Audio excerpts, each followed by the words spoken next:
Olá pessoal, sejam bem-vindos ao Cursinho Ideia. A aula de hoje é a quinta aula de Brasil Império, parte 2. Bem, a aula passada a gente falou apenas da primeira parte do Brasil Império, que é o primeiro reinado, e hoje a gente vai falar do período regencial e do segundo reinado. Bem, na aula passada a gente falou que Dom Pedro I voltou para Portugal para tentar clamar de volta o trono de sua filha, que foi golpeada pelo seu irmão. Golpeada no caso foi um golpe de Estado, não foi um golpe literal. E para governar o Brasil, deixou seu filho, que viria a ser Dom Pedro II. E, contudo, seu filho não tinha idade ainda para governar de fato. Ele tinha apenas 5 anos de idade quando foi deixado pelo seu pai no Brasil. Então houve o que a gente chama de período regencial, em que o Brasil foi governado por outras entidades antes de voltar a ser governado por um rei de fato, que seria Dom Pedro II, filho de Dom Pedro I. Então, tivemos a regência trina provisória, que ocorreu por 2 meses, logo após a abdicação do trono por parte de Dom Pedro I, que foi algo, como o próprio nome diz, muito provisório para decidir como seriam as coisas a partir dali. Houveram as eleições para a regência trina permanente, que durou 4 anos, que é o período que a gente tem até hoje na República, né? O mandato que a gente tem até hoje. Depois da regência trina permanente, tivemos duas regências unas. Nenhuma delas, a regência, a regência trina, claramente, tinham 3 governantes e as regências unas apenas um. E nas regências unas do período regencial, nenhuma das duas durou o mandato total de 4 anos. A gente vai entrar nisso em detalhes mais para frente, mas nem o padre Diogo Antônio Feijó concluiu o, o seu mandato, muito menos o Araújo Lima, que sofreu um golpe. Golpe da maioridade. Vamos falar mais dele para frente. É importante ressaltar que houveram algumas revoltas no período regencial é um conteúdo de vestibular muito importante, então a gente vai dar mais atenção a elas agora. Bem, a primeira é a cabanagem, que durou 5 anos, ocorreu no Grã-Pará, que é o estado do Pará de hoje que a gente conhece. Esse P devia ser maiúsculo. Teve como quem eram os revoltosos eram os cabanos, né, que eram pessoas muito simples. Esses cabanos são chamados assim porque eles viviam em casas muito simples, parecidas com cabanas, e eram pessoas muito simples, de classes sociais muito baixas, e essa revolta tinha ideias separatistas. Chegaram a conquistar Belém, que era uma das cidades mais importantes do Pará da época, hoje é capital, né? Ah, mas sofreu uma violenta repressão do Estado e não resistiu, infelizmente. O que temos para falar sobre cabanagem? Cabanagem foi uma luta contra a miséria e a exploração desses trabalhadores, né? Ela tinha como objetivos principalmente, além de dar separatistas, acabar com a escravidão e distribuir as terras para essas pessoas, né? Um dos líderes mais importantes dessa revolta foi o padre Batista Campos, né? Que costumava benzer as armas que eles usavam para se revoltar, que eram pedaços de pau, assim, coisas bem simples. Mas, pois é, essa revolta não resistiu à pressão do Império. Agora temos a Revolução Farroupilha, ou também conhecida como Guerra dos Farrapos, que durou 10 anos, foi a que durou mais tempo, né, no período regencial. Como vocês podem notar, ele até ultrapassa um pouco. Ela ainda permanece no, no segundo reinado, né? Ocorreu no Rio Grande do Sul. E essa revolta tem esse nome, né? Da Revolução de Farroupilha, ou Guerra dos Farrapos, porque quem de fato lutou nessa guerra, ou nessa revolução, foram as pessoas chamadas farrapos, que eram pessoas simples, que usavam roupas que a gente chama de esfarrapadas, né, rasgadas, enfim. Contudo, não se engane, essa revolta era organizada por pessoas muito influentes e suas motivações eram basicamente interesses econômicos. Por que ela aconteceu? A principal economia do Rio Grande do Sul na época era o gado. Até hoje o Rio Grande do Sul é conhecido pelo seu churrasco, né? Mas, enfim, a época era o gado e desse gado era feito a carne de charque, né? A carne de sol que a gente conhece. E ela era muito utilizada como alimento para a população escrava e os serventes, enfim. E era exportada desse estado do Rio Grande do Sul para todos os estados do Brasil. Contudo, ah, os países Uruguai e Argentina, isso, pesquei aqui na minha cola, eles começaram a exportar essa carne de gado e bem mais barata do que o Rio Grande do Sul.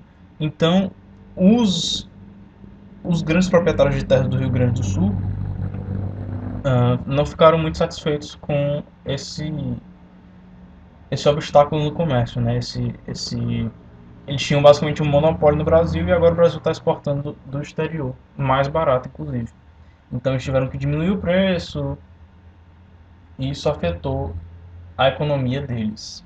E eles chegaram a suprir esses interesses, né, da, dos grandes proprietários, eles chegaram a fundar uma república, tinha essa ideia separatista, né, com base nas ideias do iluminismo.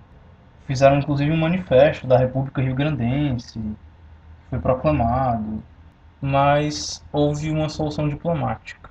No começo do segundo reinado, como eu já disse, esse período, essa revolução invade o segundo reinado. ah, o imperador Dom Pedro II agora fez acordo com os líderes dessa revolta e reunificou essa República Rio-Grandense ao Brasil. Uma coisa que o Império Muitíssimo desgostava era esse movimento separatista. Ele não queria perder terras, não queria perder lugar para explorar, mais lucro, mais terras anexadas ao Brasil que gerasse mais imposto para a coroa. Então, ah, várias concessões foram feitas para que esse processo desse o pé atrás, que a República Rio-Grandense do Sul voltasse a ser uma parte do Brasil. E algumas dessas concessões foram a não punição dos revoltosos, que receberiam anistia, incorporação dos soldados oficiais do Exército Rio-Grandense do Sul ao Brasil, ao Exército Brasileiro, né, ao Exército Imperial, o direito à liberdade dos escravos que lutaram ao lado da Revolução de Farroupilha. E, assim, essa última foi uma coisa que beneficiou os escravos, de certa forma, mas não tanto, né? Porque a maioria deles já estavam morta depois dessa guerra. Então, não pode se dizer que foi muito justo, assim, com eles. E não super havia uma política de reinserção dessas pessoas na sociedade. Então, acabava que eles voltavam a ser escravos, ou trabalhavam por muito pouco. Uma pena. Mas bem, vamos continuar. Revolta dos Malês. Ocorreu em 1835, uma revolta que ocorreu em Salvador da Bahia, e a figura principal dessas revoltas são os malês. Os malês eram especificamente os negros africanos, conhecidos por serem ah, muçulmanos, certo? Então, essa foi uma marca dessa revolução, de haverem muitos africanos muçulmanos ah, envolvidos. Tinha ideias abolicionistas, obviamente, os interesses atendendo aí aos revoltosos, né? E houve uma denúncia, alguém caguetou essa revolta um dia antes dela acontecer. Então, o exército imperial pegou eles com a mão na botija e armou um plano para repreender eles violentamente, causando um massacre e o fuzilamento dos que sobreviveram à revolta. Parece assim ter sido pouca coisa, algo que foi resolvido com muita facilidade por conta da denúncia, mas essa revolta teve muita repercussão no Brasil inteiro. Ela fomentou outras pequenas revoltas e deixou os grandes proprietários, né, preocupados se os seus subordinados não iriam se revoltar tal qual na revolta dos malês. Então ela foi uma revolta que deixou os grandes proprietários todos preocupados no Brasil. Bem, agora vamos para a Sabinada, que também ocorreu na Bahia entre 1837 e 1838. Tinha como líder Francisco Sabino Álvares da Rocha Vieira, que era um médico, e o seu objetivo era instituir uma nova república na província da Bahia. Ou seja, tinha ideias separatistas e algumas concessões abolicionistas, mas mais para, né, adquirir uma força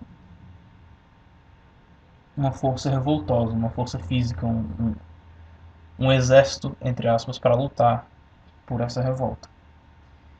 E quando, quando o exército imperial toma conhecimento dessa revolta e é anunciado que o exército vai lutar contra essa revolta e repreender essas pessoas, os líderes de elite que tinham essas ideias separatistas e quem de fato fundou essa, essa revolta deram para trás e deixaram os coitados dos escravos que queriam ser libertados, se conseguissem êxito nessa revolta, na mão. E, como é de se esperar, isso gerou um massacre enorme, inclusive na Sabinada com uma característica interessante: muitos incêndios causados para matar pessoas. Milhares foram mortos em incêndio. Foi uma rebelião coordenada por homens cultos e de posses na cidade de Salvador, que tinham interesse em ter uma autonomia temporária da província, mas que não deu muito certo e que só gerou a morte de muitos desses escravos que tentavam a sua liberdade por meio dessa revolta. E os líderes dessa revolta não foram punidos porque deram para trás. Foram coniventes com a repressão do Império. Bem, temos por último então a Balaiada, que foi uma revolta que ocorreu entre 1838 e 1841, já invade um pouco também o Segundo Império, no Maranhão. Tinha como um dos principais líderes Manuel Francisco dos Anjos Ferreira, que era um fazedor de balaios, por isso o nome balaiada. Balaio, para quem não sabe, é como se fosse uma cesta de, não de madeira, mas de, de folhas secas, sabe? Bem, a origem dessa revolta foi a queda na economia do algodão, que era uma das principais fontes de renda do Maranhão, o que gerou muita miséria. E os povos mais simples, os servos, os escravos do Maranhão, se revoltaram, saíram quebrando tudo violentamente, mas entre eles tínhamos alguns líderes como o Manuel Francisco dos Reis Ferreira, como já foi citado, que era um fazedor de balaios, o Cosme Bento das Chagas, que era o chefe de um quilombo. Quilombo é um refúgio para escravos fugitivos. O Raimundo Gomes, que era um vaqueiro, ou seja, pessoas de profissões mais simples que não eram grandes proprietários. Contudo, esses grupos não tinham um objetivo fixo, não tinham um objetivo concreto. Eles não tinham uma ideia formal. Eles só estavam muito revoltados e estavam quebrando tudo e expressando essa revolta, né? Então os bem-te-vis, que eram os liberais exaltados da época, é importante ressaltar, nessa época eram divididos os grupos políticos eram divididos entre uh, liberais moderados, liberais exaltados, que são mais, como o nome já diz, exaltados que os moderados, e os conservadores, certo? Que tinham ideias políticas muito parecidas, mas a gente vai entrar nesse assunto daqui a pouco. Bem, os bentivis, que eram liberais exaltados do Maranhão, viram essa oportunidade, essa revolta desse povo, e deram um significado à revolta, tentando fazer os interesses, né, dos liberais exaltados, entre eles o de separatismo, essa coisa toda que já é bem frequente, muito por conta de que esses liberais queriam autonomia de mercado para suas províncias, então para eles era muito mais interessante para o comércio local, para esses grandes proprietários locais de cada província. Era muito mais interessante que se tivesse maior autonomia política nos estados e obviamente mercadológica, para que eles não tivessem que pagar tantos impostos, para que eles tivessem mais pessoas que negociar, enfim, menos burocracia. E nessa revolta chegaram a conquistar a cidade de Caxias. Contudo, houve uma dura e árdua repressão do Império, o que impossibilitou a balaiada. Mas a balaiada ela é muito importante porque ela expressa muito a crise que sofria o povo brasileiro na época.